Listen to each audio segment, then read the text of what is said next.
thing we do know is that Columbia sold all of us, you, me, everyone here. They sold its mission and they sold its values, and the cost was $400 million. Yeah! Up with liberation! Up with liberation! Down with occupation! Up with liberation! Up with liberation! If you join us, you will realize that the Columbia administration calls the cops, bans masks, and surveils students in the name of safety. Columbia administration considers putting the university under consent decree, which will restrict all university functions and turn Columbia into a propaganda machine. The Columbia administration refuses to use its vast endowment to protect research funding, which they very well can. The Columbia administration is invested in land grabs in Manhattan and Upper Manhattan and fossil fuels. You will then ask yourself, how can they ever put justice and knowledge first? Student movements like ours are successful because it truly is our university. It is the students. It is the students, workers, facilities, and faculty that constitute to all the truth-seeking, community-building, art-expressing, and true value-producing parts of the university. We, especially as Columbia students, hold power as long as we act together.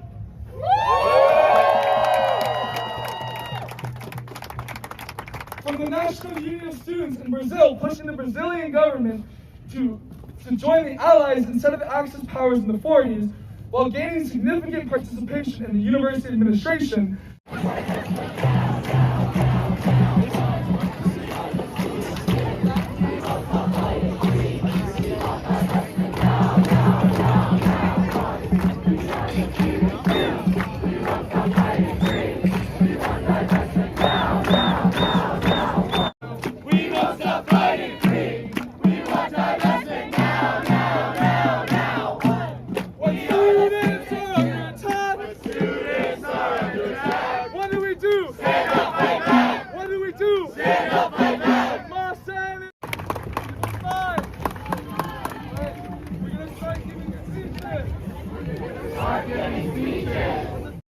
Has been kidnapped by the state illegally on our own campus, and they haven't said his name! What is going on? This is not normal! This is not normal! He was kidnapped! For fuck's sake! Jesus. They refuse to utter his name lest they risk humanizing a Palestinian crying out for justice. And while the university has been wringing their hands over harsh words and broken glass, Gaza is being flattened, entire families murdered. And let me say now, any institution that deems the takeover of a university building to be more outrageous than a 6-year-old girl being assassinated by a tank is not one which I would like to be a part of. Was shot 335 times by a tank. They are more offended by broken windows and covered faces. It's despicable. And there is no time, no place, and there is no manner in which it is wrong to use your voice and cry out for justice. I'm on this topic because I have seen so many people, even my own professor, who should know better, get this wrong. We do not cover our faces to avoid punishment. We do it because there has been an ideologically motivated campaign by the university, online vigilantes, and the President of the United States to surveil us, harass us, and try to ruin our lives for the sheer fact that we reject the claim that there is some humans less worthy of safety, freedom, and dignity than others. If you want to see my face, go ahead! I'm proud to stand here before you!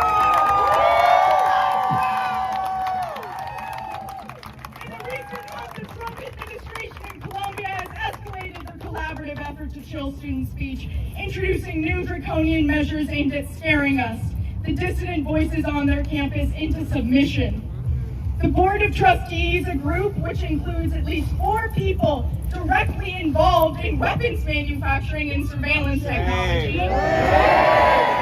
recently mounted a coup on this university, tamping down any mechanism by which the students, faculty, or people of Harlem may check their power. In capitulating to Trump's promises or preliminary demands to crack down on pro-Palestinian speech, Columbia has but opened the floodgates. President Shipman, let me be crystal clear, there is no such thing as good faith deliberation with an administration dead set on the destruction of our institutions, our government, our planet. Of course, Columbia will tell you that none of this was their decision, that their hands are tied. Let us not be confused. Columbia is choosing not to fight back. Just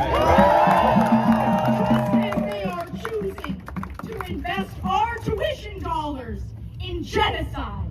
Just as they are choosing to stay silent on the deliberate targeting of student activists. Just as they are choosing to plant their feet firmly on the wrong side of history. Now let me remind you, the reason they are doing this is not because we are weak, but because we are strong. They are spending millions of dollars on crisis intervention and security personnel because they know that when we come together and fight for what is right, we will win! They are working around most leaders on our campus because they know Columbia students have been the spark setting campuses across the country, across the world, on fire. They want to make an example out of Columbia. Well, let's give them an example worth following. Now, I'm going to leave you with some words borrowed from one of my heroes, and the man whose activism inspires my politics to this day, and that's the Reverend Dr. Martin Luther King Jr. I know, bear with me, but it's principle. We're on the move and no wave of repression can stop us. The kidnapping of our classmates and friends will not deter us. The harassing and doxing of our fellow protesters will not dissuade us. We're on the move now. The smearing of our movement as a gang of anti-Semites and terrorists will not divert us. We're on the move now. The Board of Trustees' willful collaboration with the most odious regime in this country's history will not discourage us. We're on the move now. Like an idea whose time has come, not even the marching of mighty armies can halt us, because we are moving to the land of freedom.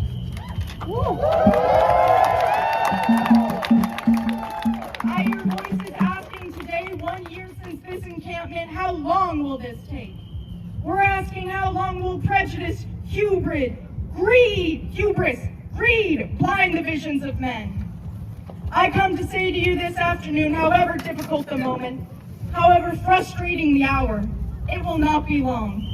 Because the truth crushed to earth will rise again. How long? Not long. You got it, okay. Not long, because no lie can live forever. How long? Not long. Because you reap what you sow. How long? Not long. Because the arc of the universe is long, but it bends towards justice. This is so much bigger than ourselves, and I am so grateful to be shoulder to shoulder with you all. Free Mahmoud, free Mohsen, and free Palestine. Support for the protection of our community relies on community support. Our ask to everyone is to join in supporting the safety of our peers and community members, whether it be donating whatever you can, shared his knowledge on organizing for the liberation of his people. Mahmoud Khalil, another peer who supported us and guided the student effort for free Palestine. Housing, food, medical bills, eviction notices, suspensions, expulsions, and jail support. But this mass support would only be possible through donations we receive from students. Most of our mutual aid fund come from many small donations as opposed to a few big donations they have and continue to cause in order to protect their profits and whatever remains of a reputation. With the decision that Columbia made on April 18, 2024, they laid the groundwork for the criminalization and state repression we experience on campus today. From the cameras that watch us as we walk to our classes, to the gates that bar out the Harlem community, to the peace officers walking around ready to detain students, Columbia has made it clear that education and student well-being is not their priority. They have left us without protection against doxing and harassment by our own peers and even professors that continue to work at this university. And they send us mental health resources as they suspend us and evict us from our housing. At every turn, Columbia's administration and Board of Trustees made clear that they would rather endanger the student body by giving them to the hands of the state than even mention the word Palestine. These escalations against the Palestine Solidarity Movement are directly tied to the mobilizations of ICE and DHS on our campus and to the detainment of Mahmoud Khalil and Mohsen Mahdawi. As detainment spreads to other campuses, university presidents have spoken against them and in support of their student bodies. Meanwhile, over a month later, none of our administration has even said Mahmoud's name. To say that Columbia is simply giving into the pressure of the Trump administration is a farce. Last year, our current president, Claire Shipman, told Congress that she was committed to working with the NYPD, something that the school had not done at that point since 1968. According to the University Senate's recent Sundial report, the Board of Trustees approved the brutal and over-the-top SRG mobilization and raid of Pinhall, despite there being no purpose in doing so besides brutalizing the students that were still on this campus.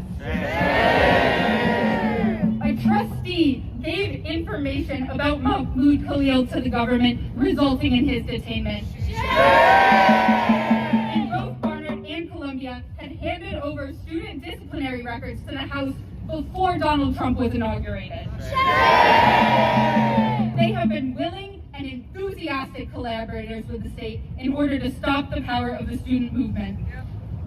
At a university with people on our Board of Trustees like Jay Johnson, who's the former director, former member of the Board of Directors at Lockheed Martin, the biggest weapons manufacturer in the world, or Abigail Elbaum, who is an enthusiastic donor to the NYPD, it is wholly unsurprising that Columbia would jump at the chance to bring state violence onto its campus and betray any claim to academic freedom in order to prevent their students from telling the truth about the colonization of Palestine and its links to policing and gentrification at home. If they are backed into a corner, as they say, it is a corner of their own making. 2 years, 3 presidents, 3 mobilizations of the SRG, hundreds of arrests, multiple students abducted and visas revoked, and we are still delivering the same speeches. We are still begging the university to listen to its student body and die back from genocide, to protect its students, and stop subjecting us to state violence at the place where we came to learn, to be a university instead of a genocidal hedge fund.